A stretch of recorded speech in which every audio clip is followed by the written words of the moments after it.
الله الرحمن الرحيم. وبالسند المتصل منا إلى الإمام الحافظ الحجة أمير المؤمنين في الحديث محمد بن إسماعيل البخاري رحمه الله تعالى ومتعنا بعلومه وفيوضه وبركاته آمين. قال حدثنا زكريا بن يحيى قال حدثنا عبد الله بن نمير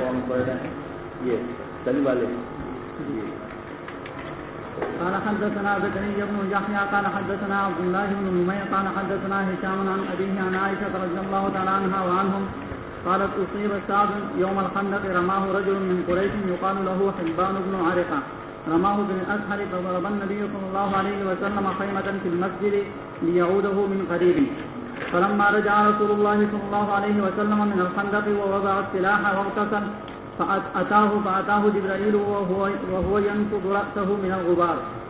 فقال قد وضعت السلاح والله ما وضعته أخرج إليهم. قال النبي صلى الله عليه وسلم فأين؟ فأشار إلى بني قريظة فأتاهم رسول الله صلى الله عليه وسلم فنزلوا على حكمه فرد الحكم إلى سعد. قال فإني أحكم فيهم أن تقتل المقاتلة وأن تسبى النساء والذرية وأن تقسم أموالهم. قال هشام فأخبرني أبي عن عائشة رضي الله تعالى عنها أن سعدا قال اللهم إنك تعلم أنه ليس أحد أحب إلي أن أجاهدهم فيك من قوم كذبوا رسولك وأخرجوه. اللهم فإني أظن أنك قد وضعت الحرب بيننا وبينهم فإن كان بقي من حرب قريش شيء فأرضني لهم حتى أجاهدهم فيك وإن كنت وضعت الحرب فافجرها واجعل موددي فيها. فانفجرت من لبته فلم يروهم وفي المسجد خيمة من بني غفار إلا الدم يسير إليهم فقالوا يا أهل الخيمة ما هذا الذي يأتينا من قبلكم فإذا سعد يغدو جرحه دما فمات منها.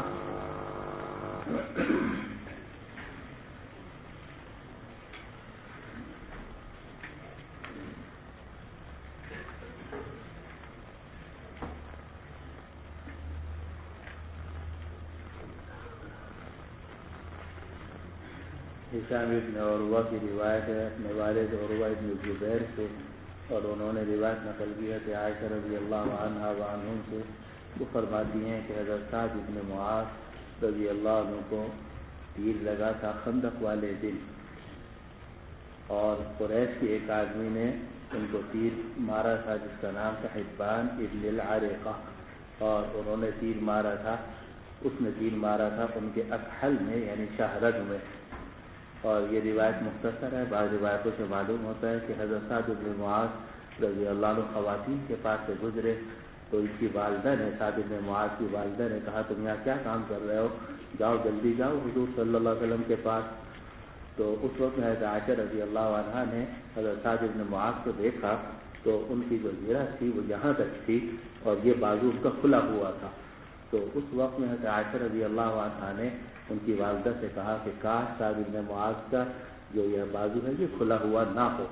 اور ایسا ہی ہوا. جب یہ وہاں پہنچے تو مشرکین سامنے سے تیر چلا رہے تھے تو ایک تیر ان کو آ کر لگا حبان ابن العرقہ کا اور ان کی شہرگ کٹ گئی. اور شہرگ کٹنے کے بعد یہاں سے یہ رگ کٹی جو بڑی رگ ہوتی ہے جس سے خون نکالا جاتا ہے. آپ جب دیکھتے ہیں اس کو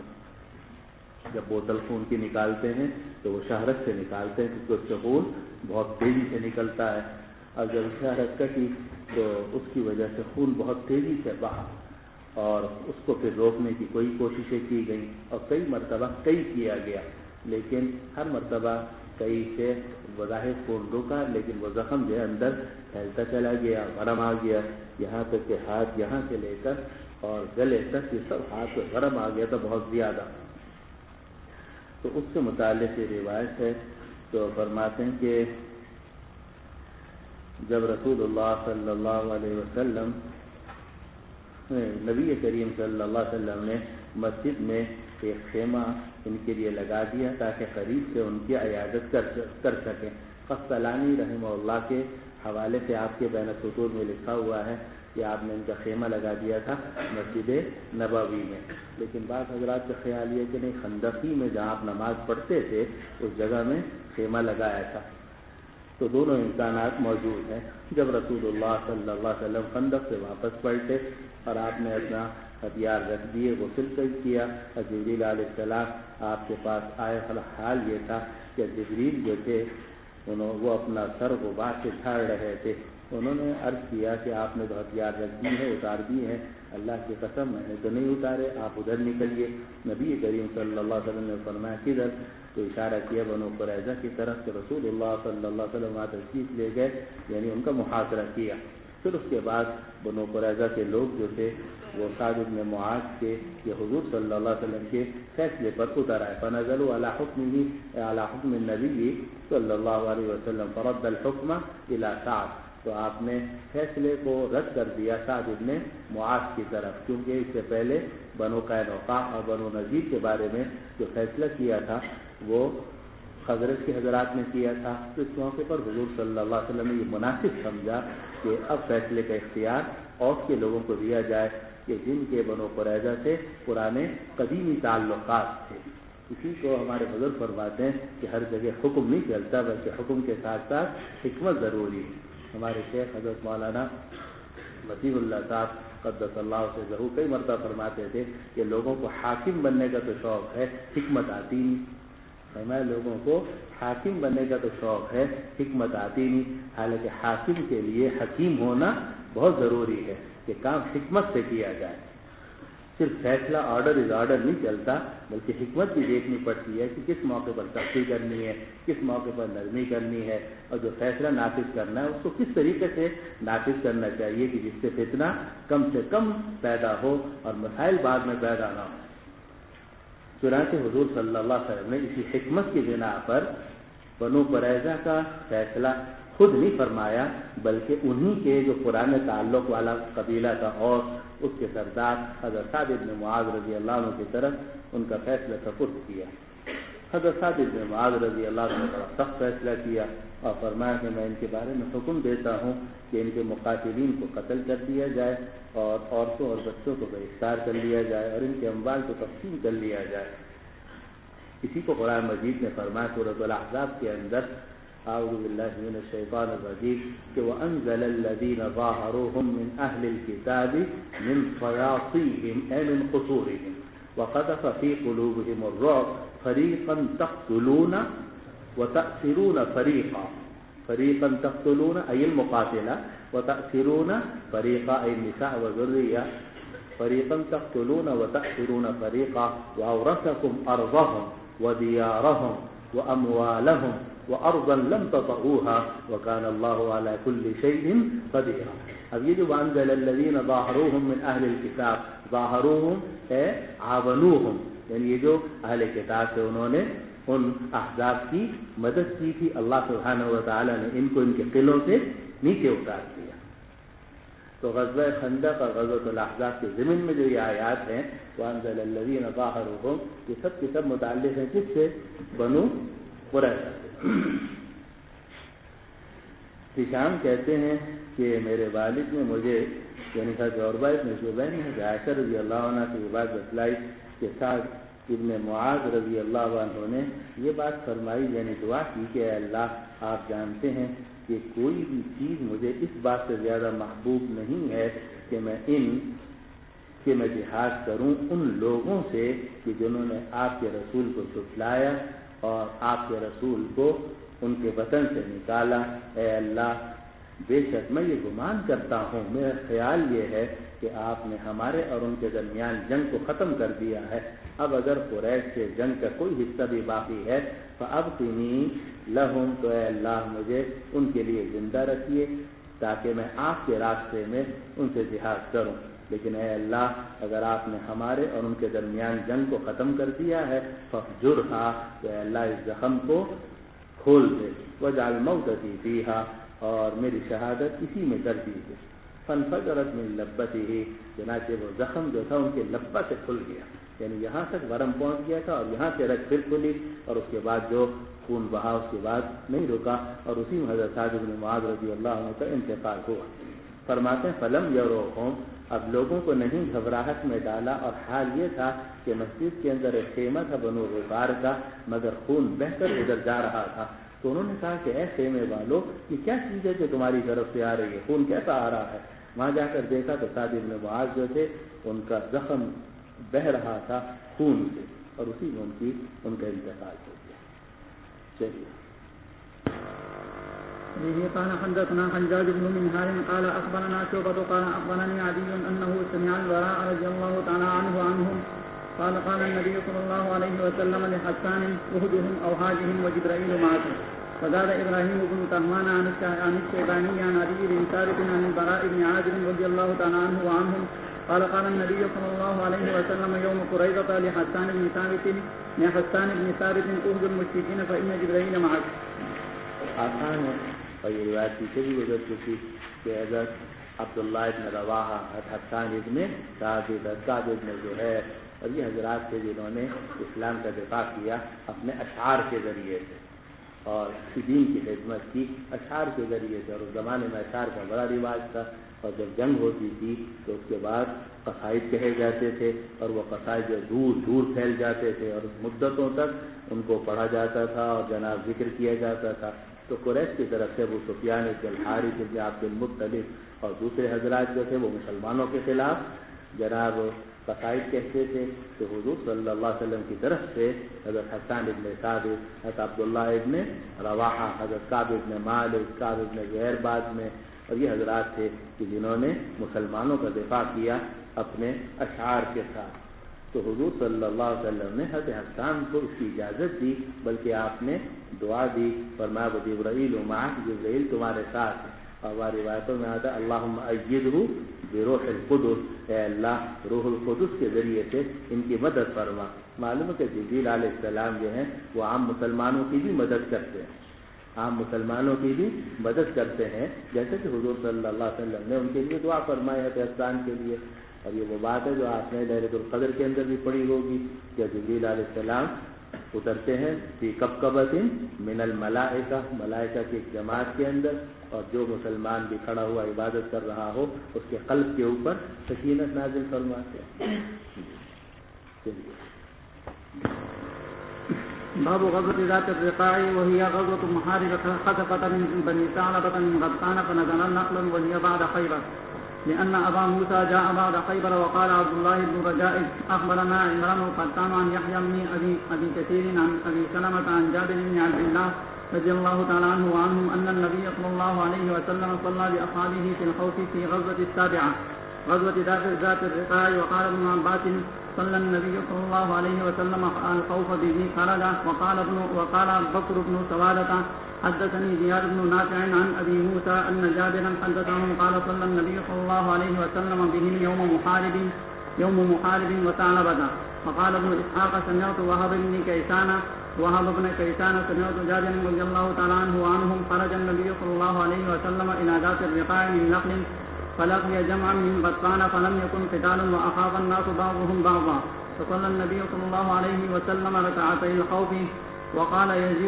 يزيد عن سلمة غزوت مع النبي صلى الله عليه وسلم يوم الخرج. اب یہ باب قائم کیا غزوہ ذات الرقاع کے بارے میں. اس غزوے کو ذات الرقاع کہا جاتا ہے اور رقاع جمع ہے رقعہ کی، اور رقعہ کہتے ہیں چیتڑے کو، یعنی کپڑے کے ٹکڑے کو. اب اس غزوے کو ذات الرقاع کہا جاتا ہے. تو بعض علماء نے اس کی وجہ یہ ارشاد فرمائی کہ حدیث میں آ رہا ہے، آگے حدیث میں آ رہا ہے کہ صحابہ رضوان اللہ علیہ کے پاس جوتے نہیں تھے اور چلنا بہت پڑا، تو اس کی وجہ سے پاؤں کے اندر زخم پڑ گئے. تو صحابہ رضوان اللہ علیہ نے کپڑوں کی دھجیاں لپیٹیں اور کسی طریقے سے کام چلایا. تو کیونکہ اس میں کپڑوں کی دھجیاں لپیٹ کر کام چلایا گیا تھا، اس کو غزوۃ ذات الرقاع کہا جاتا ہے. اور دوسری توجیہ یہ کی گئی کہ یہ ایک پہاڑ کا نام تھا کہ جہاں تک حضور صلی اللہ علیہ وسلم تشریف لے گئے، اور اس کے اندر سفید اور کالے رنگ کے پتھر تھے، اور وہ تمام پہاڑوں کے اندر نمایاں پہاڑ تھا. ایک علیحدہ سے اس کی حیثیت تھی اور اس میں سفید اور کالے رنگ کے پتھر تھے. ایسا معلوم ہوتا تھا دور سے کہ جیسے کسی نے کپڑے یہاں پھیلا رکھے ہیں سفید اور کالے رنگ کے. تو اس پہاڑ کو ذات الرقاع کہا جاتا تھا. اس کی مناسبت سے اس پورے غزوے کا نام رکھا گیا غزوۃ ذات الرقاع. اب یہ غزوۃ ذات الرقاع کب پیش آیا؟ تو امام بخاری رحمۃ اللہ علیہ نے عجیب یہ بات کی ہے کہ اس کو ذکر تو کیا ہے یہاں، یعنی غزوہ خیبر سے پہلے، کیونکہ یہاں یہ غزوۃ ذات الرقاع کا ذکر ہے. پھر آگے یہ غزوہ بنی المصطلق کا ذکر آئے گا، اور پھر اس کے بعد جو ہے وہ آگے غزوہ حدیبیہ کا ذکر ہے، اور غزوہ حدیبیہ کے بعد پھر غزوہ خیبر کا ذکر ہے۔ تو غزوہ خیبر کے ذکر کے بعد پھر اس کا ذکر آنا چاہیے تھا، اور امام بخاری رحمۃ اللہ علیہ جو دلائل آپ کے سامنے دے رہے ہیں اس سے بھی وہ یہ بات ثابت کرنا چاہتے ہیں کہ یہ غزوۃ ذات الرقاع خیبر کے بعد پیش آیا ہے، خیبر کے بعد پیش آیا ہے۔ گویا اس کو ذکر کرنا چاہیے تھا حدیبیہ اور خیبر کے بعد، کیونکہ پہلے حدیبیہ ہوا ہے، صلح حدیبیہ ہوئی ہے، اور صلح حدیبیہ کے بعد غزوہ خیبر ہوا ہے جیسے کہ معروف ہے، اور غزوہ خیبر کے بعد پھر ذکر کرنا چاہیے تھا غزوۃ ذات الرقاع کو۔ لیکن امام بخاری رحمۃ اللہ علیہ نے اس کو یہاں ذکر کیا، اس لیے کہ علماء میں اس میں اختلاف ہوا ہے کہ یہ پہلے تھا یا بعد میں تھا۔ دوسرا یہ اختلاف ہوا ہے کہ غزوۃ ذات الرقاع جو ہے یہ ایک غزوہ تھا یا دو غزوے تھے۔ چنانچہ بہت سارے حضرات کی رائے یہ ہے کہ غزوۃ ذات الرقاع جو ہے یہ دو مرتبہ ہوا ہے، اور دونوں کو غزوۃ ذات الرقاع کہا گیا ہے۔ ایک کو اس وجہ سے کہا گیا ہے کہ آپ ذات الرقاع جبل کی طرف تشریف لے گئے تھے، اور دوسرے کو ذات الرقاع کہا گیا ہے اس لیے کہ صحابہ رضوان اللہ علیہ اجمعین نے اپنے پاؤں کے اندر کپڑے لپیٹے تھے اور دھجیاں لپیٹی تھی۔ جو بڑا غزوہ تھا غزوۃ ذات الرقاع وہ خیبر کے بعد ہوا ہے، اس میں قتال ہوا ہے، اس میں قتال ہوا ہے۔ اور وہ جو چھوٹا غزوہ تھا جس میں ابو موسیٰ اشعری رضی اللہ عنہ وغیرہ تھے، اور جس میں پاؤں کے اوپر دھجیاں لپیٹی گئی تھی، اس کے اندر قتال نہیں ہوا۔ تو غزوۃ ذات الرقاع بھی دو ہو گئے، ایک چھوٹا جو کہ خیبر سے پہلے ہوا ہے، یا یوں کہہ لو کہ غزوہ خندق کے بعد ہوا ہے، اور اسی لیے امام بخاری رحمۃ اللہ علیہ نے اس کو یہاں ذکر کیا۔ لیکن ایک بڑا غزوہ ذات الرقاع ہے جس کے اندر قتال شدید ہوا ہے جو ہے نا کے لوگوں سے، اور وہ ہوا ہے خیبر کے بعد۔ تو یہ جتنی روایات امام بخاری رحمۃ اللہ علیہ آپ کے سامنے ذکر کریں گے اس میں بار بار یہ ثابت کریں گے کہ یہ خیبر کے بعد ہوا ہے، تو فوراً یہ اعتراض ہوگا کہ جب امام بخاری رحمۃ اللہ علیہ خود یہ بتا رہے ہیں کہ یہ خیبر کے بعد ہوا ہے تو پھر اس کو یہاں ذکر کرنے کی کیا ضرورت ہے غزوہ خندق کے بعد؟ تو اصحاب السیر نے فرمایا اس میں اشارہ اس بات کی طرف کہ بعض محدثین کا خیال یہ ہے کہ پہلے بھی ہوا ہے، اور بعض محدثین کا خیال یہ ہے کہ غزوۃ ذات الرقاع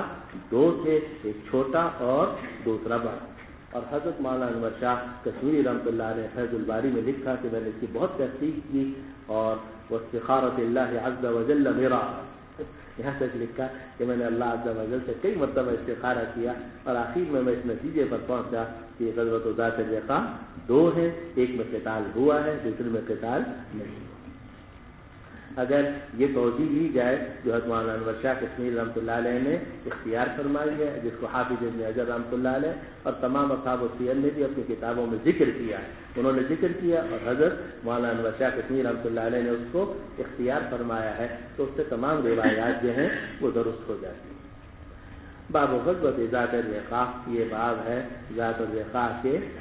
غزوے، اور دیکھو آپ کے حاشیے میں لکھا ہوا ہے کہ قالت القامون ذات الرقاع جبل فيه بقاع حمرة وبياض وسواد ومنه غزوة ذات الرقاع أو لأنهم لفوا على أرجلهم الخرق لما نقبت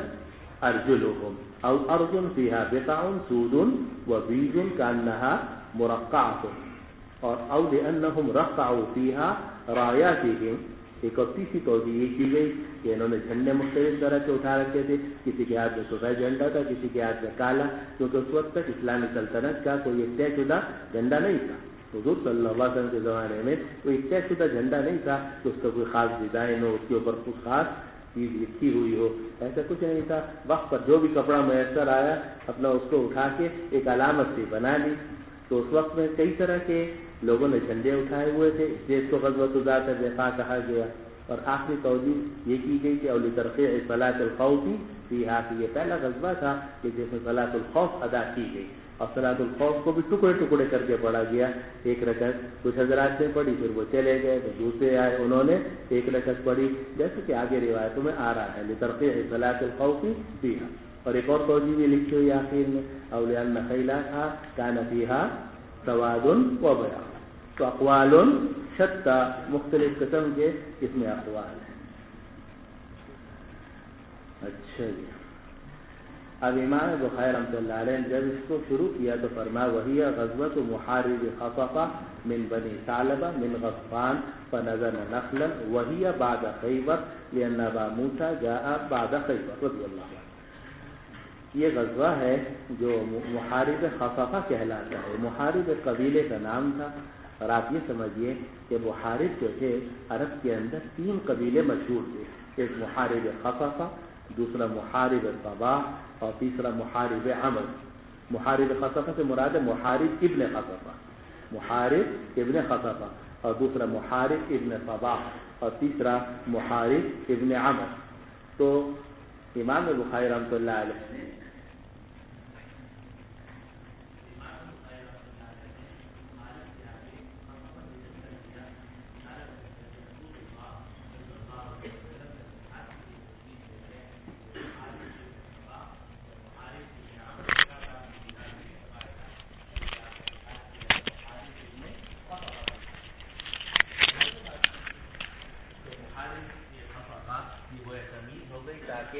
جو دوسرے قبیلے جن کو بھی محارب کہا جاتا ہے ان سے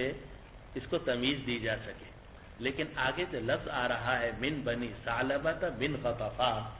من بنی ثعلبۃ من غطفان، تو اس پر تمام شراح متفق ہیں کہ اس میں یا تو نسخے کی غلطی ہے یا تو نسخے میں صاحب ہوا ہے، یعنی ناسخین سے، ناقلین سے، نقل کرنے والوں سے صاحب ہوا ہے، یا خود امام بخاری رحمۃ اللہ علیہ سے لکھنے میں تسامح ہو گیا ہے. وہ یہ ہے کہ یہ من نہیں ہونا چاہیے بلکہ واو ہونا چاہیے. یہ من نہیں ہونا چاہیے بلکہ اس کی من کی جگہ میں واو ہونا چاہیے. تو عبارت یوں ہونی چاہیے کہ وہی غزوۃ محارب خفقہ و بنی ثعلبہ، کہ حضور صلی اللہ علیہ وسلم نے اس غزوہ ذات الرقاع میں جو مقصود تھا اور آپ نے حملہ کیا تو وہ محارب خفقہ پر کیا اور بنو ثعلبہ پر کیا. اور یہ دونوں جو تھے یہ غطفان سے تعلق رکھتے،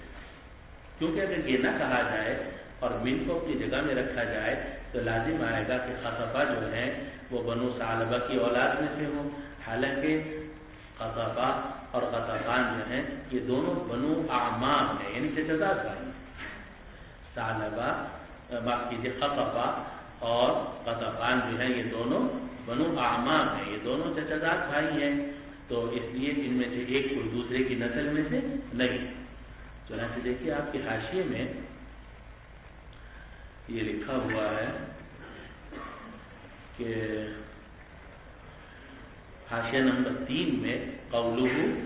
من بنی ثعلبہ کذا وقع والصواب وبنی ثعلبہ بباب العطف كما عند محمد بن اسحاق رحمه الله لان ثعلبة ليس جد المحارب فانه من ذرية غطفان وغطفان هو ابن سعد بن قيس فهو ابن عم محارب.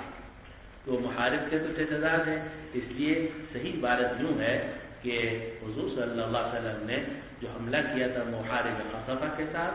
اور بنو ثعلبہ پر، اور ان کا تعلق تھا غطفان سے.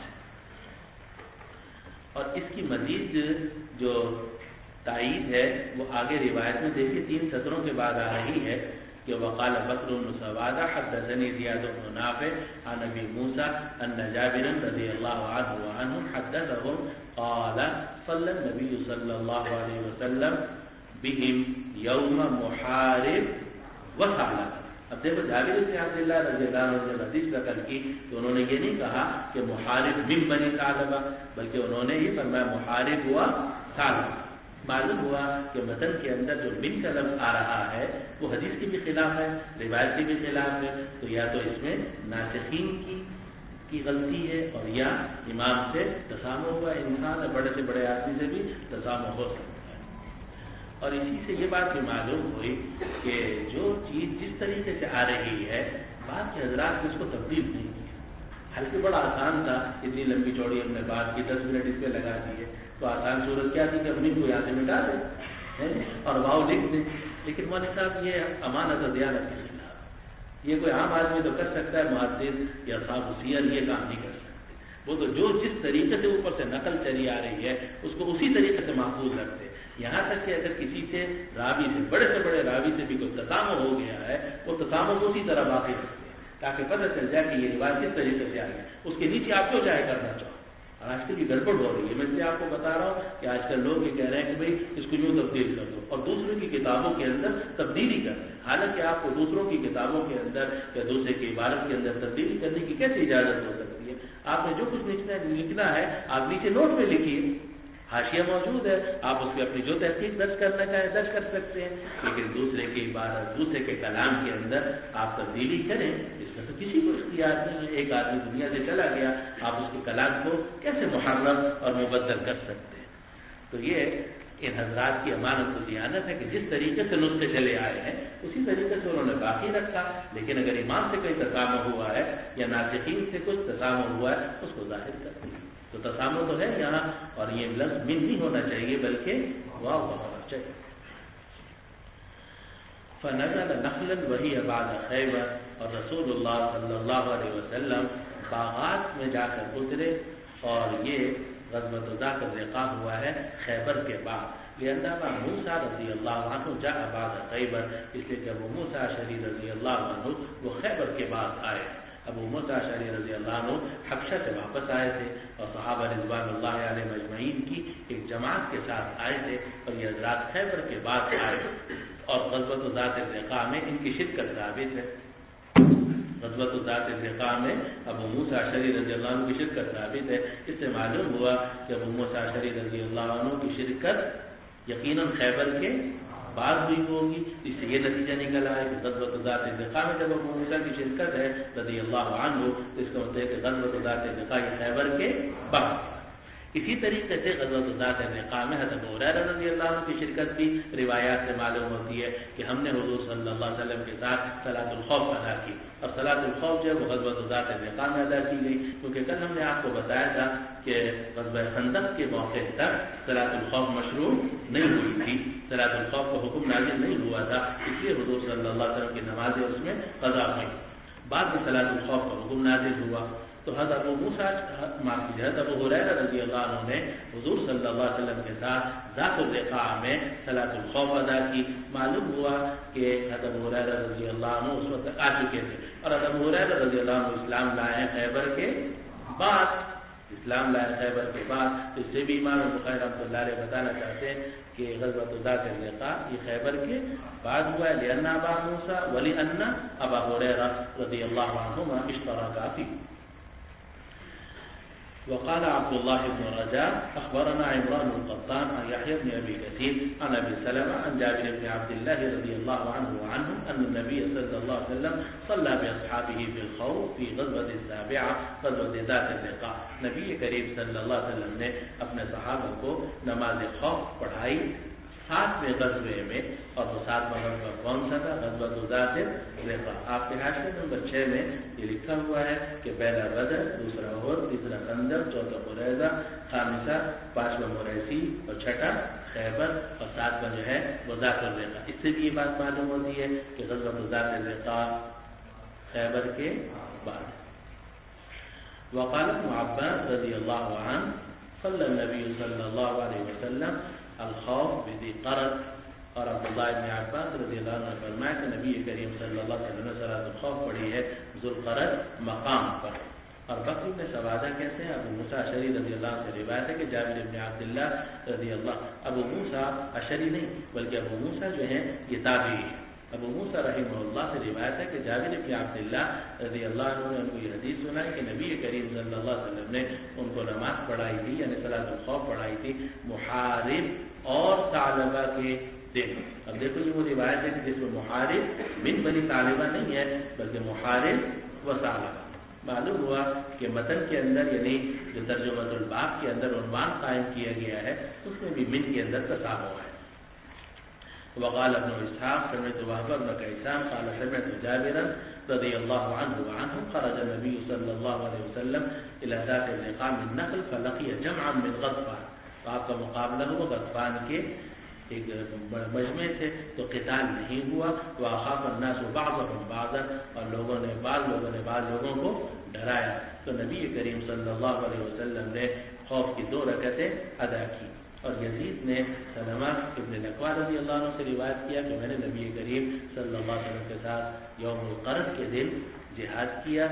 یعنی اس میں حضور صلی اللہ علیہ وسلم نے صلاۃ الخوف ادا کی. ان تمام روایات سے امام بخاری رحمۃ اللہ علیہ کا استدلال یہ ہے کہ صلاۃ الخوف ادا کی گئی، اور یہ صلاۃ الخوف ذات اللقاء میں، اس میں ابو موسیٰ اشعری، ابو ہریرہ رضی اللہ عنہ شریف سے معلوم ہے یہ سب خیبر کے بعد کے واقعات۔ چلو جی۔ قال حدثني محمد بن علاء قال حدثنا ابو اسامه عن زهير عن بريد بن عبد الله بن ابي بردة عن ابي بردة عن ابي موسى رضي الله تعالى عنه قال خرجنا مع النبي صلى الله عليه وسلم في غزاة ونحن 6 نفر بيننا بعير نعتقبه فنقبت اقدامنا ونقبت قدماي وسقطت القاري وكنا نروح على ارجلنا الكرام وسميت غزوة ذات اللقاء لما كنا نعصب من الكرام على ارجلنا. فحدث ابو موسى بهذا ثم كره ذاك قال ما كنت اسمع بان اذكر كانه كره ان يكون شيء من عمله ابشار. ابو موسیٰ اشعری رضی اللہ عنہ سے روایت ہے کہ نبی کریم صلی اللہ علیہ وسلم کے ساتھ ایک جہاد میں نکلے، ہم 6 حضرات تھے، ہمارے درمیان ایک ہی اونٹ تھا، نعتقبہ، اور ہم باری باری اس پر سوار ہو رہے تھے۔ 6 حضرات تھے، ایک ہی اونٹ تھا۔ اب اس کا یہ مطلب نہیں ہے کہ صرف پورے سریے کے اندر صرف یہی 6 حضرات تھے،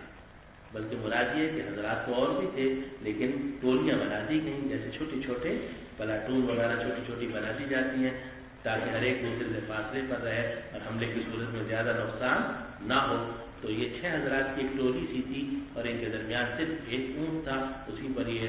باری باری سوار ہو رہے تھے۔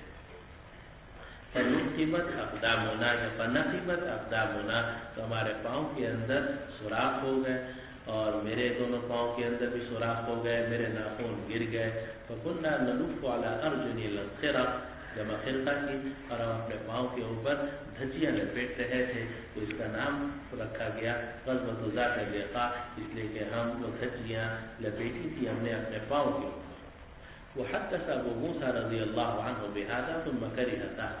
ابو موسیٰ اشعری رضی اللہ عنہ نے ایک مرتبہ تو یہ واقعہ نقل کر دیا، لیکن پھر بعد میں ان کو افسوس ہوا کہ میں نے یہ لوگوں کو یہ بات کیوں بتائی۔ ثم كره ذاك، اور پھر اس بات کو مکروہ سمجھا، اور فرمایا ما كنت اصنع بان اذكره، کہ میں کیا کر رہا ہوں کہ اس کو ذکر کر رہا ہوں۔ ما كنت اصنع بان، مجھے یہ کام نہیں کرنا چاہیے تھا کہ میں اس کو ذکر کر، کیا مطلب کہ جو کچھ کیا تھا اللہ سبحانہ و تعالیٰ کی رضا کے لیے کیا تھا، تو لوگوں کو بتانے سے کیا بات ہے۔ كأنه كره أن يكون شيء من عمله أفشاه، گویا کہ انہوں نے اس بات کو ناپسند سمجھا کہ ان کے عمل کی کوئی چیز جو ہے ایسی ہو جس کو وہ خود ظاہر ہے۔ معلوم ہے حتی الامکان آدمی کو اپنی جو دینی خدمات ہے جو اس نے اللہ سبحانہ و تعالیٰ، جو آدمی اللہ سبحانہ و تعالیٰ کے لیے کرے تو کوشش کرے کہ پھر اب اس کا معاملہ صرف اللہ سبحانہ و تعالیٰ کے ساتھ ہو، اور اس میں حتی الامکان ریا، نمود، دکھاوا نہ ہو۔ ویسے تو ریا ہوتا ہے اصل میں عمل شروع کرنے سے پہلے، جس وقت میں عمل شروع کیا جا رہا ہو اس وقت میں وہ عمل جو ہے وہ اللہ سبحانہ و تعالیٰ کے لیے تھا یا کس کے لیے تھا۔ جب وہ عمل ہو گیا اور اس کا ثواب لکھا گیا، اب ریا تو داخل نہیں ہو سکتی مولوی صاحب، سمجھ رہے ہیں بات کو؟ اب اس میں ریا تو داخل نہیں ہو سکتی، لیکن اس میں مدح نفس والی بات آ سکتی ہے جی، اور اس میں عجب کا شائبہ پیدا ہو سکتا ہے، اور اللہ پناہ رکھے وہی عجب پھر آگے جا کر تبدیل ہو جاتا ہے تکبر کے اندر۔ پہلے آدمی اپنے آپ کو اچھا سمجھتا ہے، پھر دوسروں کو اپنے سے حقیر سمجھتا ہے، اپنے آپ کو اچھا سمجھے تو وہ عجب ہے، اور اگر اپنے کو اچھا سمجھ کر دوسروں کو اس سے حقیر سمجھے تو وہی چیز تکبر میں مبتلا ہو جاتی ہے۔ تو ریا تو اس میں نہیں آتی، لیکن یہ ذریعہ بن سکتا ہے کس کا؟ عجب کا۔ اس لیے ابو موسیٰ اشعری رضی اللہ عنہ نے بعد میں اس اپنے بیان کرنے کو خود پسند نہیں فرمایا کہ مجھے یہ واقعہ ذکر نہیں کرنا چاہیے۔ معلوم ہے کہ جو کام اللہ سبحانہ و تعالیٰ کی رضا کے لیے کیا جائے اس کو چھپا کر رکھنا ہی بہتر ہے۔ آج کل تو پہلے باقاعدہ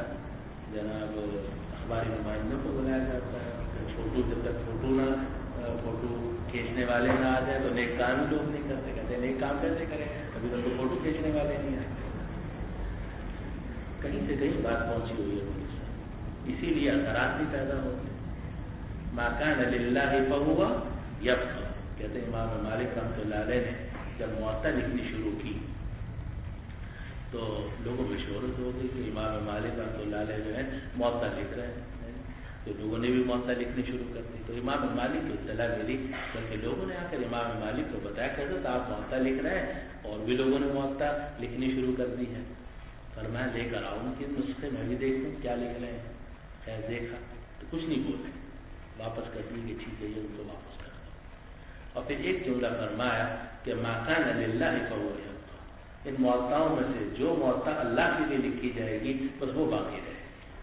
یہ نہیں فرمایا کہ میری بات باقی رہے گی, بلکہ یہ فرمایا کہ ان میں سے جو عمل اللہ کے لیے ہوگا بس وہ باقی رہے گا, کیونکہ کل من علیہا فان ویبقی وجہ ربک ذو الجلال والاکرام. چلو جی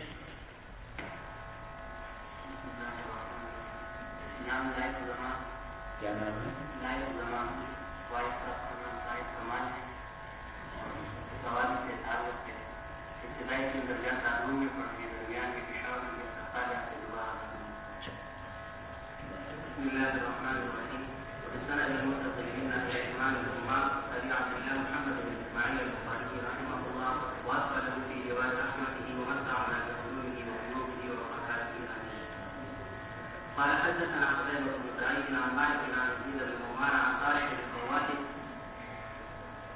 عما شهد مع رسول الله صلى الله عليه وسلم يوم ذات القطاع صلاة الخوف أن طائفة انتصت معه وطائفة رجال عدوه فصلى بهم معه ركعة ثم ثبت قائما واهتموا لأنفسهم ثم انصرفوا فالتصوا رداء العدو وجاءت الطائفة الأخرى فصلى بهم ركعة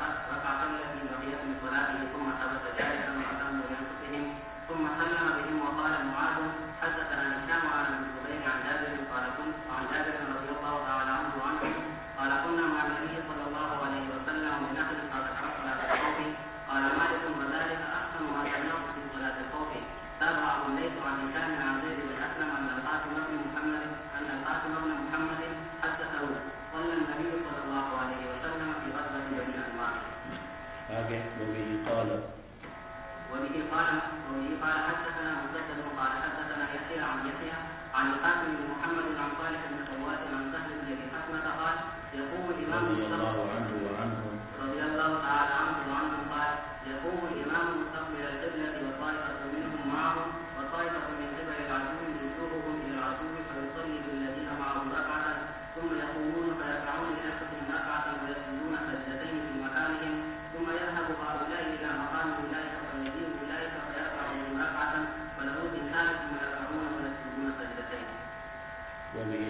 قال حدثنا مسدد قال حدثنا يحيى عن شعبة عن عبد الرحمن بن قاسم عن أبيه عن صالح بن خوات عن سهل بن أبي حسمة عن النبي صلى الله عليه وسلم ومثله. وبه قال حدثني محمد بن عبيد الله قال حدثني ابن أبي حازم عن يحيى أنه سمع القاسم قال أخبرني صالح بن خوات عن سهل حدثه رضي الله عنه وعنهم رضي الله تعالى عنه وعنهم حدثه. آداب میں سے یہ لکھا ہے کہ جب بھی اللہ تعالیٰ کا نام آ جائے تو تعالیٰ عز و جل, جب بھی نبی کریم صلی اللہ علیہ وسلم کا نام آ جائے تو صلی اللہ علیہ وسلم, جب بھی صحابی کا نام آ جائے تو رضی اللہ عنہ. جی قال حدثنا ابو اليمان قال اخبرنا شعيب عن الزهري قال اخبرني سالم ان ابن عمر رضي الله عنهما وعنهم قال غزوت مع رسول الله صلى الله عليه وسلم قبل نجد فوازينا العدو فصافحنا لهم. وبه قال حدثنا مسدد قال حدثنا يزيد بن زريع قال حدثنا معمر عن الزهري عن سالم بن عبد الله بن عمرو عن سالم بن عبد الله بن عمر رضي الله عنهما عن ابيه ان رسول الله صلى الله عليه وسلم صلى باحدى الطائفتين والطائفه الاخرى مواجهه العدو ثم انصرفوا فقاموا في مقام اصحابهم اولئك فجاء اولئك فصلى بهم ركعه ثم سلم عليهم ثم قام هؤلاء فقضوا ركعتهم وقام هؤلاء فقضوا ركعتهم. اب یہ روایات آپ کے سامنے ذکر کی اور ان روایات کے اندر صلاۃ الخوف کو ذکر کیا گیا ہے اور اس کی پوری بحث انشاءاللہ کتاب الصلاۃ میں حضرت شیخ الاسلام صاحب دامت برکاتہ سے آپ پڑھ لیں گے. لیکن بس خلاصے کے طور پر اتنا عرض کر دینا اور اتنا آپ کو یاد رکھ لینا کافی ہے کہ صلاۃ الخوف کی مختلف صورتیں حدیث شریف کے اندر وارد ہوئی ہیں, اس کے مختلف طریقے مختلف احادیث کے اندر وارد ہیں اور اس پر تقریباً تمام فقہاء کا اتفاق ہے کہ وقت پر جو بھی صلاۃ الخوف کا طریقہ آسان اور میسر ہو اس کو اختیار کر لینا جائز ہے. صلاۃ الخوف کا جو بھی طریقہ وقت کے اوپر میسر اور آسان ہو اس کو اختیار کر لینا جائز ہے، لیکن افضل کون سا ہے اس میں تھوڑا سا اختلاف ہے کیونکہ جائز تو سب طریقے ہیں، لیکن کون سا طریقہ افضل ہے؟ تو ائمہ ثلاثہ یعنی امام مالک، امام شافعی اور امام احمد بن حنبل رحمہ اللہ نے وہ طریقہ اختیار فرمایا جو حضرت سعد بن ابی حتمہ رضی اللہ عنہ کی روایت سے آتا ہے، اور اسی روایت کے اندر آخر میں آ رہا ہے کہ امام مالک نے فرمایا ھذا احسن ما سمعت فی صلاۃ الخوف، کہ صلاۃ الخوف کے اندر یہ سب سے اچھا طریقہ ہے جو میں نے اپنے اساتذہ سے سنا ہے۔ اور امام ابو حنیفہ رحمہ اللہ یوں کہہ لو کہ فقہاء عراقیین، جب ہم ائمہ ثلاثہ کا ذکر کرتے ہیں تو اس کو آسان الفاظ میں کہا جاتا ہے فقہاء حجازیین، جیسے امام مالک، امام شافعی، امام احمد بن حنبل رحمہ اللہ، ان کو کہتا ہے فقہاء حجازیین، اور امام ابو حنیفہ، امام ابو یوسف اور امام محمد بن الحسن، امام زفر، سفیان ثوری وغیرہ وغیرہ یہ جو حضرات ہیں ان کو کہا جاتا ہے فقہاء عراقیین۔ تو فقہاء عراقیین جو ہیں انہوں نے اختیار کیا حضرت عبداللہ ابن عمر رضی اللہ عنہ کے طریقے کو، جس کو امام بخاری رحمۃ اللہ علیہ نے بعد میں ذکر فرمایا۔ دونوں طریقوں میں تھوڑا سا فرق ہے، وہ ترجمے سے آپ کو سمجھ میں آ جائے گا، باقی بحث انشاءاللہ تعالی حضرت کے یہاں خود آ جائے گی۔ پہلی روایت یہ ہے کہ صالح ابن خوار رحمہ اللہ نے نقل کرتے ہیں ان حضرات سے کہ جو رسول اللہ صلی اللہ علیہ وسلم کے ساتھ شریک ہوئے تھے غزوۃ ذات الرقاع میں نماز خوف کے اندر، کہ ایک جماعت نے آپ کے ساتھ صف بنائی اور دوسری جماعت دشمن کے مقابلے میں رہی، تو جو جماعت آپ کے ساتھ تھی آپ نے ان کو ایک رکعت پڑھائی، پھر آپ اپنی جگہ میں کھڑے رہے، ان لوگوں نے اپنی نماز نہیں پوری کر لی، آپ نے ان کو ایک نماز پڑھائی اور نماز پڑھانے کے بعد پھر آپ کھڑے ہو گئے دوسری رکعت کے لیے۔ ان لوگوں نے جنہوں نے ایک رکعت حضور صلی اللہ علیہ وسلم کے ساتھ پڑھی تھی، انہوں نے جلدی جلدی اپنی دوسری رکعت وہیں پوری کر لی، گویا ان کے 2 رکعتیں پوری ہو گئی، اس کے بعد وہ چلے گئے۔ پھر جو دوسری رکعت آئی وہ آ کر حضور صلی اللہ علیہ وسلم کے ساتھ دوسری جماعت آئی، اور دوسری جماعت آ کر حضور صلی اللہ علیہ وسلم کے ساتھ شریک ہوئی دوسری رکعت میں، تو حضور صلی اللہ علیہ وسلم کی وہ دوسری رکعت تھی اور آنے والے حضرات کی وہ پہلی رکعت تھی۔ حضور صلی اللہ علیہ وسلم نے دوسری رکعت کے بعد اپنی نماز پوری کر کے سلام پھیر دیا اور ان حضرات نے اپنی نماز پوری کر دی۔ یہ وہ طریقہ ہے جس کو امام مالک، امام شافعی اور امام احمد بن حنبل یعنی فقہاء حجازیین رحمہ اللہ نے اختیار فرمایا۔ تو روایت میں آ رہا ہے کہ ثم ثبت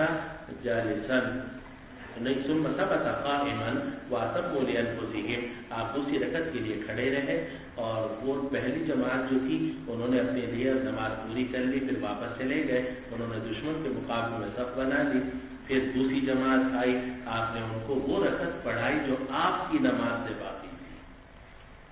ظاہر ہے کہ آپ کی دوسری رکعت تھی، آپ نے وہ ان کو پڑھا دی، پھر آپ بیٹھے رہے واتموا لانفسهم، اور انہوں نے اپنی نماز کو پورا کیا 2 رکعتیں، ثم سلم بهم، پھر جب آپ نے دیکھا کہ اب ان لوگوں نے اپنی دوسری رکعت پوری کر لی ہے تو آپ نے ان کو سلام ان کے ساتھ سلام دیا، گویا پہلی رکعت آپ نے ان کے ساتھ شروع کرائی تھی اور دوسری رکعت کا اختتام آپ نے دوسری جماعت کے ساتھ کیا، بیچ میں پہلی جماعت والے اپنی نماز پوری کر کے چلے گئے، اور یہ لوگ جو ہیں یہ آئے حضور کے صلی اللہ علیہ وسلم کے ساتھ دوسری رکعت میں شریک ہوئے، اور پھر انہوں نے اپنی 2 رکعتیں پوری کی، اور حضور صلی اللہ علیہ وسلم ان کے انتظار میں قاضے کے اندر، قاضے اخیرہ کے اندر بیٹھے رہے۔ جب آپ نے دیکھا کہ انہوں نے اپنی دونوں رکعتیں پوری کر لی ہیں، اس کے بعد آپ نے ان کے ساتھ سلام کیا۔ ائمہ ثلاثہ رحمہ اللہ نے یہ طریقہ اختیار کیا کیونکہ اس میں ذہاب و ایاب کم ہے، لیکن احناف نے جو طریقہ اختیار کیا اس میں ذہاب و ایاب زیادہ ہے، جیسا کہ آگے آ رہا ہے۔ لیکن احناف کہتے ہیں کہ اگر یہ طریقہ اختیار کیا جائے جائز ہے، ہم یہ نہیں کہتے کہ یہ ناجائز ہے، لیکن اس کے باوجود اس میں یہ خرابی لازم آ رہی ہے کہ اس میں امام کو انتظار کرنا پڑ رہا ہے مقتدیوں کا، وہ امام جو ہے وہ تابع بندہ ہے کس کا؟ مقتدیوں کا، بخلاف اس طریقے کے جو آگے عبداللہ ابن عمر رضی اللہ عنہ سے مروی ہے کہ اس میں ذہاب اور ایاب تو زیادہ ہے، مگر امام جو ہے وہ اپنی نماز پوری کر لیتا ہے اور وہ مقتدیوں کا تابع نہیں بنتا۔ تو اس لیے امام جو ہے وہ تو متبوع ہونا چاہیے، نہ یہ کہ اس کو تابع بنا دیا جائے۔ امام تو اس لیے ہے کہ انما جعل الامام لیؤتم به فاذا ركع فاركعوا واذا سجد فاسجدوا واذا قرأ فانصتوا، جیسے کہ روایات میں آتا ہے۔ تو اس لیے امام جو ہے اس کو تابع بنانا لازم آتا ہے، اس لیے احناف رحمہ اللہ نے اس کو اختیار نہیں فرمائے ہیں بطور افضل کے، ورنہ ہم آپ کو بتا چکے ہیں کہ جواز جو ہے وہ سب کے نزدیک ہے، لیکن بات افضلیت کی ہو رہی ہے۔ قال مالک، اچھا جی، امام مالک رحمہ اللہ نے فرمایا کہ وذالک احسن ما سمعت فی صلاۃ الخوف۔ اگلی روایت ہے عن سالم بن ابی حسمہ رضی اللہ عنہ قال يقوم الامام مستقبل القبلة وطائفة منهم معه وطائفة من قبل العدو ووجوههم الى العدو فيصلي بالذين معه ركعة ثم يقومون فيركعون لانفسهم ركعة ويسجدون سجدتين في مكانهم ثم يدعو هؤلاء الى مقام اولئك فيجيء اولئك فيركع بهم ركعة فله سنتان ثم يركعون ويسجدون سجدتين۔ اور اگلی روایت میں سالم بن ابی حسمہ رضی اللہ عنہ عن النبی صلی اللہ علیہ وسلم مثلا، اس سے آگے بھی وہی سند ہے، وہ سند مختلف ہے اور مدار سند سالم بن ابی حسمہ رضی اللہ عنہ حدثہ قوله۔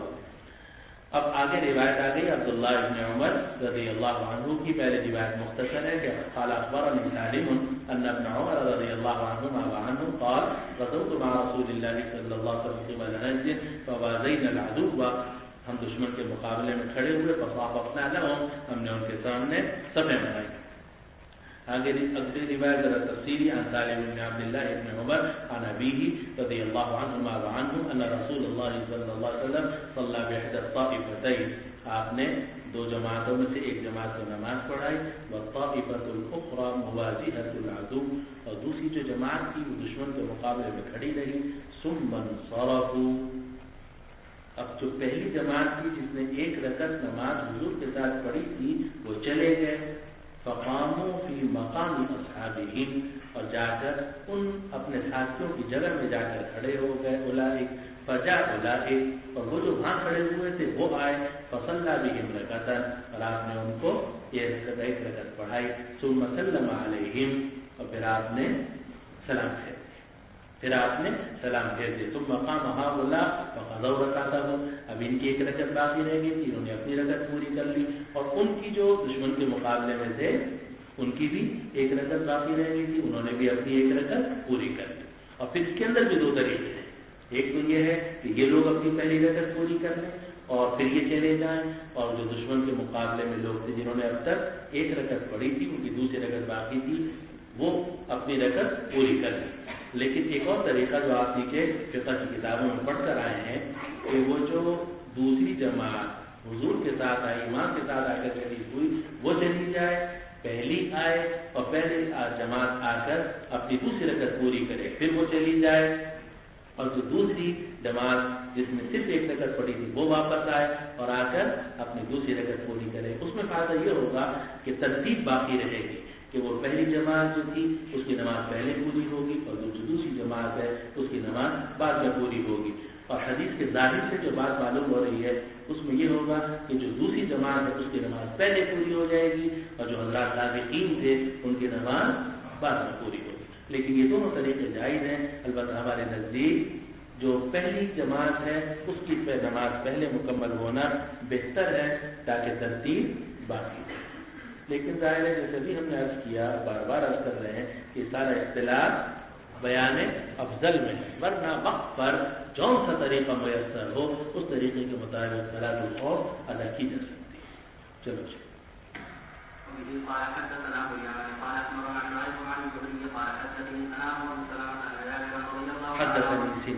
حدثني سنان وابو سلمة أن جابرا رضي الله تعالى عنه وعنه أخبر أنه غزا مع رسول الله صلى الله عليه وسلم قبل نجد حاصل وحدثنا عنه قال حدثني أبي عن سليمان عن محمد بن أبي عبيد عن ابن شهاب عن سنان بن أبي سنان الجبلي عن جابر بن عبد الله رضي الله تعالى عنه وعنه أخبره أنه غزا مع رسول الله صلى الله عليه وسلم قبل نجد فلما أخبر رسول الله صلى الله عليه وسلم قبل معه فأتاكم القائلة في واد كثير العباري فنزل رسول الله صلى الله عليه وسلم وتفرق الناس في العزاء يستظلون للشجر ونزل رسول الله صلى الله عليه وسلم تحت ثمرة قال لقد أتى السيف قال جابر رضي الله صلى الله عليه وسلم يدعونا فجئناه فإذا عنده أعرابي من ذلكم فقال رسول الله صلى الله عليه وسلم إن هذا اشترك سيفي وأنا نائم فاستيقظته في يده فلتا فقال لي من يمنعك مني قلت الله فها هو ذا ذلك ثم لم يعاقبه رسول الله صلى الله عليه وسلم. وقال أبا من حدثنا يحيى بن أبي كثير عن أبي سلمة عن جابر رضي الله تعالى عنه قال كنا مع النبي صلى الله عليه وسلم بذات الرفاع فإذا أتينا على سلال ضيق تركناها للنبي صلى الله عليه وسلم فجاء رجل من المسلمين وسيف النبي صلى الله عليه وسلم وعلق بشجرة فصرفه فقال تخافني قال لا قال فمن يمنعك مني قال الله فتهدده أصحاب النبي صلى الله عليه وسلم وأقيمت الصلاة فصلى بطائفة ركعتين ثم تأخر وصلى بطائفة أخرى ركعتين وكان للنبي صلى الله عليه وسلم 40 لقوم وللقوم ركعتان وقال مسدد عن أبي عثمان الأعمى بشر اسمه رجل غوث بن حارث وقاتل فيها محارب خصفة وقال ابن الزبير وقاتل فيها محارب خصفة وقال ابن الزبير عن جابر رضي الله تعالى عنه وعنهم كنا مع النبي صلى الله عليه وسلم من نحن فصلى الفوق وقال ابو هريرة رضي الله تعالى عنه وعنهم صليت مع النبي صلى الله عليه وسلم غزوة نجد صلاة الخوف وإنما جاء ابو هريرة رضي الله تعالى عنه من النبي صلى الله عليه وسلم أيام خيبر. اب یہ جو حدیث بنیادی طور پر آپ نے پڑھی اسی کے اس میں وہ دیہاتی کا مشہور واقعہ ہے جو آپ نے پڑھا ہوگا اور یہاں امام بخاری رحمۃ اللہ علیہ نے پہلی مرتبہ اپنی صحیح میں اس کو ذکر کیا ہے. روایت نقل کی ہے جابر بن عبداللہ رضی اللہ عنہ سے کہ انہوں نے رسول اللہ صلی اللہ علیہ وسلم کے ساتھ جہاد کیا تھا نجد کی طرف. جب حضور صلی اللہ علیہ وسلم واپس پلٹے جہاد سے قفل معه تو یہ جابر بن عبداللہ بھی آپ کے ساتھ واپس پلٹے. اب وہ دوپہر کے قیلولے نے ان کو آ لیا. قائلہ کہا جاتا ہے دوپہر کے آرام کو. دوپہر کے آرام میں ان لوگوں کو پا لیا ایسی وادی کے اندر کثیر العطاء کہ جس کے اندر جھاڑیاں بہت تھیں, بڑی بڑی جھاڑیاں تھیں. تو رسول اللہ صلی اللہ علیہ وسلم اترے اور لوگ جو تھے وہ بھی ان جھاڑیوں کے اندر بکھر گئے اور درختوں سے سایہ حاصل کرنے لگے. اور رسول اللہ صلی اللہ علیہ وسلم ایک ببول کے درخت کے نیچے اترے. آپ نے اس کے ساتھ اپنی تلوار لٹکائی. جابر فرماتے ہیں ہم تھوڑی دیر سوئے تھے کہ اچانک رسول اللہ صلی اللہ علیہ وسلم ہمیں بلا رہے تھے. ہم آپ کی خدمت میں پہنچے تو دیکھا کہ ایک دیہاتی بیٹھا ہوا ہے. رسول اللہ صلی اللہ علیہ وسلم نے فرمایا کہ اس نے اپنی تلوار مجھ پر کھینچی تھی. میں سو رہا تھا اور جب میں جاگا تو حال یہ تھا کہ تلوار اس کے ہاتھ میں کھینچی ہوئی تھی. تلوار اس کے ہاتھ میں کھینچی ہوئی تھی, یعنی میان سے نکال کر اس نے میرے اوپر کھینچ رکھی تھی. فقال لی, اور اس اعرابی نے مجھ سے کہا من یمنعک منی, اب تمہیں مجھ سے کون بچائے گا؟ میں نے کہا اللہ. فہو ذا جالس, تو دیکھو کہ بیٹھا ہوا ہے. پھر رسول اللہ صلی اللہ علیہ وسلم نے اس کو کوئی سزا نہیں دی. اگلی روایت ہے جابر بن عبداللہ رضی اللہ عنہ کی, جب نبی کریم صلی اللہ علیہ وسلم کے ساتھ ذات الرقاع میں جب ہم کسی سایہ دار درخت پر پہنچتے تھے اس سایہ دار درخت کو ہم نبی کریم صلی اللہ علیہ وسلم کے لیے چھوڑ دیتے تھے. اب مشرکین میں سے ایک آدمی آیا اور حال یہ تھا کہ نبی کریم صلی اللہ علیہ وسلم کی تلوار درخت سے لٹکی ہوئی تھی. اس نے اس کو میان سے نکالا اور پھر کہا کہ تم مجھ سے ڈرتے ہو؟ تو حضور نے فرمایا نہیں. کہا تمہیں مجھ سے کون بچائے گا؟ آپ نے فرمایا اللہ. تو نبی کریم صلی اللہ علیہ وسلم کے صحابہ نے اس کو دھمکایا. پھر نماز قائم کی گئی, یعنی جماعت کھڑی کی گئی. تو آپ نے ایک جماعت کو 2 رکعتیں پڑھائیں, پھر وہ لوگ چلے گئے اور آپ نے دوسری جماعت کو 2 رکعتیں پڑھائیں. تو نبی کریم صلی اللہ علیہ وسلم کے لیے تو 4 رکعتیں ہوئی اور قوم کے لیے 2 رکعتیں. مسدد سے ابو عوانہ سے, اور انہوں نے ابو بشر سے بات قتل کی کہ اس دیہاتی کا نام تھا غورة ابن الحارث. اس دیہاتی کا نام تھا غورة ابن الحارث. اور اس سفر میں آپ کا جو قتال ہوا تھا وہ محارب خصفہ سے ہوا تھا. اور ابو زبیر نے جابر بن عبداللہ رضی اللہ عنہ سے نقل کیا کہ ہم نبی کریم صلی اللہ علیہ وسلم کے ساتھ سے نخل مقام پر تو آپ نے نماز خوف ادا کی. اور ابو ہریرہ کہتے ہیں کہ میں نے نبی کریم صلی اللہ علیہ وسلم کے ساتھ نماز پڑھی تھی غزوہ نجد میں, نماز خوف, صلاۃ الخوف. اور امام بخاری فرماتے ہیں کہ ابو ہریرہ رضی اللہ عنہ وہ تشریف لائے ہیں نبی کریم صلی اللہ علیہ وسلم کی طرف خیبر کے دنوں. اس سے بھی امام بخاری رحمۃ اللہ علیہ بتانا چاہتے ہیں کہ غزوۃ ذات الرقاع کی بات. اب صرف ایک سوال یہاں باقی رہ گیا, دیہاتی کا نام بھی آ گیا, ترجمہ آسان ہے. صرف سوال یہ رہ گیا کہ اس روایت میں آ رہا ہے کہ حضور صلی اللہ علیہ وسلم نے ایک جماعت کو 2 رکعت پڑھائی اور پھر دوسری جماعت کو بھی 2 رکعت پڑھائی. اب پیچھے جتنی روایات گزری تو مسئلہ آسان ہے کہ آپ نے ایک جماعت کو ایک رکعت پڑھا ہے، دوسری جماعت کو بھی ایک رکعت، تو آپ کی بھی 2 رکعتیں اور جو مقتدی تھے ان کی بھی 2 رکعتیں، کیونکہ نماز الخوف سفر میں ہوگی، سفر میں ویسی 2 رکعتیں ہوتی ہیں، تو حضور کی بھی 2 اور مقتدیوں کی بھی 2۔ لیکن اس روایت سے جو اس وقت ہمارے سامنے آئی ہے، اس سے معلوم ہوتا ہے کہ آپ نے ایک جماعت کو 2 رکعت پڑھائی، پھر وہ چلی گئی، جب دوسری جماعت آئی تو آپ نے اس کو پھر 2 رکعتیں پڑھائی۔ اسی سے استدلال کیا امام شافعی رحمہ اللہ نے، کیونکہ ان کے یہاں ابتدا مختلف کی متنفل کے پیچھے جائز ہے، ان کے یہاں ابتدا مختلف کی متنفل کے پیچھے جائز ہے۔ کہتے اس میں کیا حرج ہے کہ حضور صلی اللہ علیہ وسلم پہلے ان کو نماز پڑھا دی، آپ کا فرض ادا ہو گیا، دوسری مرتبہ وہی فرض آپ نے پھر ان کو پڑھا دیا، ٹھیک ہے آپ کا فرض تو نہیں تھا، وہ اگر نفل تھی، تو اگر آدمی نفل پڑھ رہا ہو، اگر آدمی نفل ادا کر رہا ہو اور پیچھے کوئی آدمی فرضوں کی نیت سے نماز ادا کر لے تو ان کے ہاں جائز ہے۔ تو یہ حدیث دلیل بنی کس کی؟ امام شافعی رحمہ اللہ۔ البتہ احناف کے نزدیک تو یہ صورت جائز نہیں ہے، کیونکہ اس میں لازم آ رہا ہے اقتدا مختلف کی متنفل کے پیچھے، اقتدا مختلف کے پیچھے ہو سکتی ہے، اقتدا متنفل کے پیچھے ہو سکتی ہے، اقتدا متنفل کی مختلف کے پیچھے ہو سکتی ہے، مگر اقتدا مختلف کی متنفل کے پیچھے نہیں ہو سکتی، کیونکہ لازم آئے گا بنا ادنا کی اعلیٰ کے اوپر،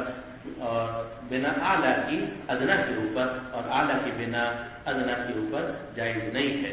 کیونکہ الامام ضامن، امام حدیث میں آتا ہے کہ الامام ضامن، اور امام کی نماز جو ہے وہ متضمن ہوتی ہے مقتدی کی نماز، امام کی نماز متضمن ہوتی ہے مقتدی کی نماز کو، چنانچہ کہ امام کی نماز فاسد ہوگی، ہمارے نزدیک مقتدی کی نماز فاسد ہو جائے گی، امام شافعی رحمۃ اللہ علیہ نزدیک فاسد نہیں ہوتی۔ ہمارے نزدیک امام کی نماز جو کہ مقتدی کی نماز کو متضمن ہے، اس لیے اگر امام جو ہے وہ نفل پڑھا رہا ہے تو پیچھے مقتدی فرضوں کی نیت نہیں کر سکتا، کیونکہ نفل کے ضمن میں فرض ادا نہیں ہو سکتے۔ البتہ اگر امام فرض پڑھا رہا ہے، پیچھے مقتدی نفلوں کی نیت سے شریک ہو سکتا ہے، کیونکہ فرض کے ضمن میں نفل ادا ہو سکتا ہے، اعلیٰ کے ضمن میں ادنا تو آ جاتی ہے، مگر ادنا کے ضمن میں اعلیٰ نہیں ہوتی۔ 100 کے ضمن میں 25 تو آ سکتے ہیں، لیکن 25 کے ضمن میں 100 نہیں آ سکتے۔ اعلیٰ کے ضمن میں ادنا آ سکتی ہے، لیکن ادنا کے ضمن میں اعلیٰ نہیں آ سکتی۔ اب اشکال پیدا ہوگا کہ اس روایت کا کیا جواب ہے؟ تو علامہ علی رحمہ اللہ اور دوسرے حضرات نے اس کا یہ جواب دیا کہ اس زمانے کی بات ہے کہ جب ایک نماز کو 2 مرتبہ پڑھنے کی اجازت تھی، لیکن بعد میں جناب رسول اللہ صلی اللہ علیہ وسلم نے خود اس کی ممانعت فرما دی، چنانچہ ابو داؤد کی روایت ہے کہ لا یصلی بعد صلاۃ مثلها، اب کسی نماز کے بعد اس جیسی نماز دوبارہ نہ پڑھی جائے، تو چونکہ بعد میں نہیں آ گئی اس لیے حکم منسوخ ہو گیا۔ اب حکم وہ ہے کہ ابو داؤد کی روایت میں ہے کہ جب ایک مرتبہ آپ نے نماز پڑھ لی، اب وہ نماز آپ دوبارہ ادا نہیں کر سکتے، یعنی اس کو اس حیثیت سے ادا نہیں کر سکتے۔ سمجھ آئے گا؟ واللہ سبحانہ اس میں بڑا مزیدار واقعہ بھی ہوا، اگر تو نہیں کسی میں، بلکہ وہ بڑا کام کا واقعہ ہے، مزیدار ہے۔ میں گیا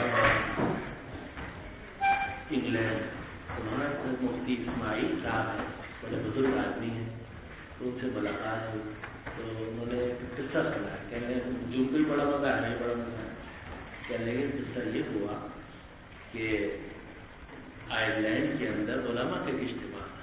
اور اس میں بڑے بڑے علماء جمع تھے پوری دنیا سے، اس میں حضرت مولانا تقی عثمانی صاحب مدثر ہم بھی موجود تھے۔ تو مفتی اسماعیل صاحب فرمانے لگے کہ میں بھی انگلینڈ سے گیا ہوا تھا، مجھے بھی انہوں نے دعوت دی۔ تو مفتی اسماعیل صاحب جو ہے یہ حنفی بڑے عالم ہیں اور وہاں سے مقتدا ہیں، اور انگلینڈ کے علماء ان سے مسئلے پوچھتے ہیں۔ تو فرمایا کہ ہم آئرلینڈ میں تھے تو وہاں سب نے حضرت معتقی صاحب کو آگے کر دیا، سب نے حضرت معتقی صاحب کو آگے کر دیا اور کہا یا شیخ صلی بنا الظہر، تو حضرت معتقی صاحب نے اپنا ظہر کی نماز ان کو پڑھا۔ جب ظہر کی نماز پڑھا کے فارغ ہوئے، سلام پہلے 2 رکعتیں تھی، سارے لوگ مسافر تھے، ہوٹل میں نماز ہو گئی، تو جب نماز سے فارغ ہوئے تو پیچھے عرب سے سارے، اور عربوں کا مطلب کہ آپ جانتے ہیں کہیں میں چلا کر کے ماننے والے حضرات میں تعداد زیادہ ہوتی ہے، تو انہوں نے کہا یا شیخ صلی بالعصر، ظہر کے وقت میں انہوں نے کہا یا شیخ صلی بالعصر، ہمیں عصر کی نماز پڑھا۔ ہر ماتا صاحب اللہ اکبر کہہ کے نماز شروع کرتی تھی اور جناب سب مفتی اسماعیل صاحب سے میں بڑا حیران کہ مہتقی صاحب کو کیا ہو گیا، اور یہ مہتقی صاحب کی رائے بدل گئی یا کیا ہے، لیکن کہتے ہیں مجھے یہ خیال ہوا کہ مہتقی صاحب بڑے آدمی ہیں